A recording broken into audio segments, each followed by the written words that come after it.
دوسرا پارہ سورہ بقرہ کی 186 نمبر آیت تلاوت کی۔ اس میں خلاق دو عالم ارشاد فرما رہا۔ یہ سورہ بقرہ ہے، قرآن کی سب سے بڑی سورت ہے۔ معلوم ہوتا ہے چھوٹا بڑا بھی مشیت الہی ہے، لیکن مدینے کی جتنی صورتیں ہیں یہ ساری بڑی بڑی ہیں۔ مکے میں جتنی صورتیں نازل ہوئیں وہ چھوٹی چھوٹی صورتیں نازل ہوئیں۔ صورتیں ہیں چھوٹی، یہ بڑی ہیں، مگر سرکار فرماتے ہیں کمال میں ایک ہے، کمال میں برابر ہے، ایک ہے۔ اس میں خلاق دو عالم ارشاد فرما رہا ہے، ارشاد ہو رہا ہے وَإِذَا سَأَلَكَ عِبَادِي أَنِّي فَإِنِّي قَرِيب۔ دیکھیں یہ آیت کا ایک جملہ ہے، میرا حبیب تجھ سے آ کر مکے کے لوگ، مدینے کے لوگ آ کے سوال کرتے ہیں۔ وَإِذَا سَأَلَكَ عِبَادِي، میرے بندے آ کے میرا حبیب تجھ سے آ کے سوال کرتے ہیں۔ کیسا سوال کرتے ہیں؟ انی، میرے متعلق۔ کتنی بڑی بات ہو رہی ہے، یہ پورے قرآن کی منفرد آیت، ایسی آیت کوئی دوسری قرآن میں نہیں ہے۔ مدینے کے لوگ میرا حبیب تجھ سے آ کے میرے بارے میں سوال کرتے۔ جملہ تو سوالیہ ہے، لیکن اس میں جو راز ہے وہ راز یہ ہے کہ میرا حبیب مدینے والے سوال کرتے ہیں اور میرے بارے میں آپ سے سوال کرتے ہیں۔ دو باتیں ہوگی، مدینے والے سوال کرتے ہیں میرے بارے میں آپ سے، کیا مطلب ہوا؟ اللہ یہی کہنا چاہتا ہے میرا حبیب ان سے کہو سوال وہ کرتا ہے جو نہ جانتا ہو۔ سوال ہے دری، سوال وہ کرتا ہے جو نہ جانتا ہو، جواب وہ دیتا ہے جو جانتا ہے۔ اس آیت میں خالق نے یہی بتا دیا، مدینے والے نہیں جانتے، میرا مصطفیٰ جانتا۔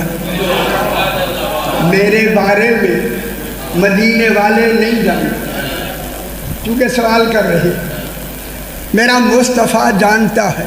اور اس میں پھر علماء نے اسی سوال و جواب پہ ایک بحث لکھ کے یہ کہا کہ سوال بے شک سوال ہے، سوال کی بھی ایک حد ہوتی ہے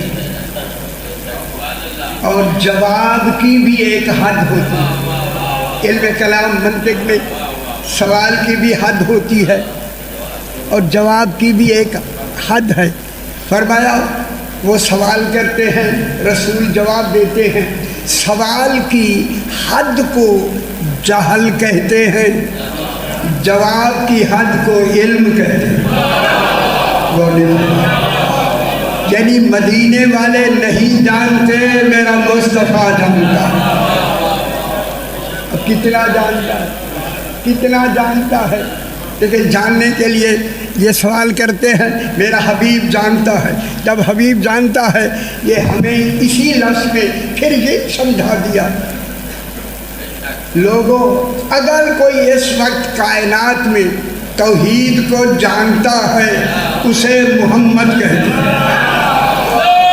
اس کی تشریح ہے میری، اس کی تشریح سرکار محمد مصطفیٰ نے خود فرما دی، فرمایا میں اکیلا محمد نہیں، میرا پہلا بھی محمد ہے، میرا آخری بھی محمد ہے، میرا درمیانہ بھی محمد ہے، ہم سارے محمد ہیں۔ جب کہا نا سارے محمد ہیں تو پھر کیا نتیجہ ہوا؟ جب تک محمود رہے گا، ایک محمد کا رہنا واجب ہو۔ خوش ہو جاؤ میرے پاس، اگر آج محمود ہے تو پھر آج جن کا محمد ہے ان کی نمازیں بھی صحیح ہیں۔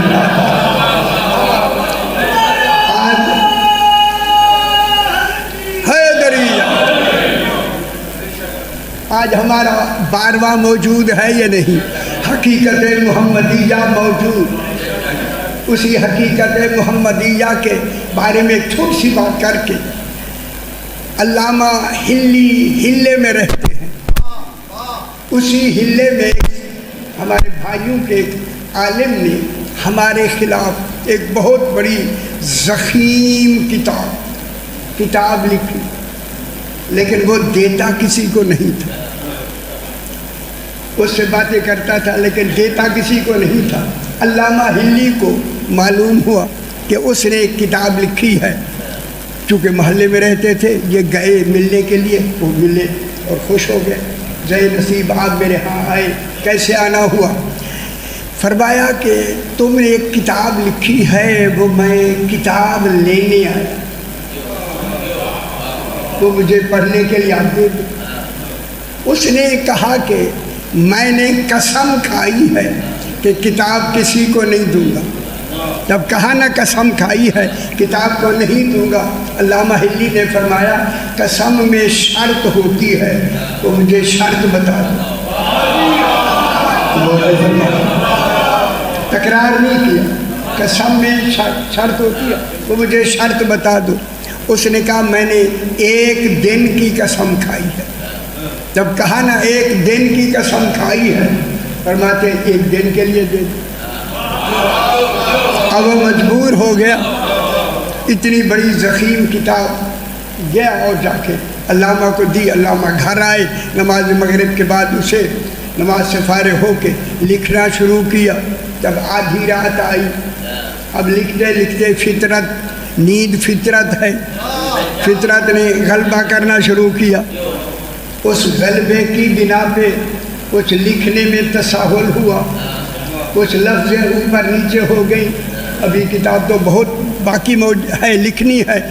فرمانے لگے ابھی سے اگر کچھ غلطی ہو گئی جیسے کہ ہونے لگی ہے تو اس کا جواب میں کیسے لکھوں گا؟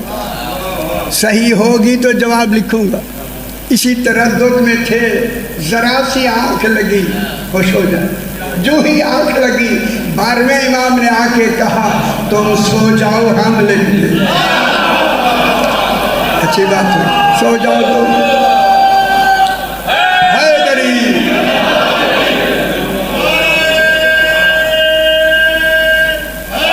حیدری یا علی، تم سو جاؤ ہم لکھ دیں گے. یہ سو گئے. میرے خیال نیند ایسی آئی ہوگی کسی اطمینان کے ساتھ. اب جو صبح سویرے اٹھے کیا دیکھا؟ کتاب بالکل بند ہے اور اوپر لکھا ہوا ہے تمت بالخیر. اب انہوں نے خیر کی رے کے نیچے جو دیکھا، لکھنے والے کے دستخط موجود تھے. آج حقیقت محمدیہ موجود. میرا حبیب تجھ سے آ کے مدینے کے لوگ سوال کرتے ہیں، انی میرے بارے میں میرے متعلق سوال کرتے ہیں، ٹھیک ہے، توحید کے بارے میں سوال کرتے ہیں. فَإِنِّي قریب، میرا حبیب میں قریب ہوں. دیکھیں اس کو ذرا تصور کریں. خدا جانے جس کا نام ہی علی عظیم ہو وہ کہہ رہا ہے میں قریب.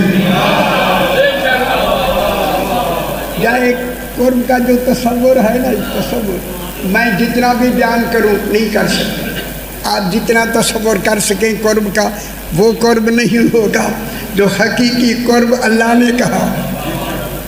تو غلط سمجھ آئی؟ خدا جانے وہ قرب کس معیار کا ہے. فَإِنِّي قریب. لیکن عربی قاعدہ یہ ہے، جب رسول پاک نے سوال کیا تو فَقُلْ، اللہ کو کہنا چاہیے تھا فَقُلْ، حبیب کہہ دو میں قریب ہوں. اللہ نے یہاں لفظ کل بھی ہٹا دیا. کل ہٹا کے یہی سمجھایا میرا حبیب میں تیرے اتنا قریب ہوں کہ لفظوں کا بھی فاصلہ درمیان میں نہیں.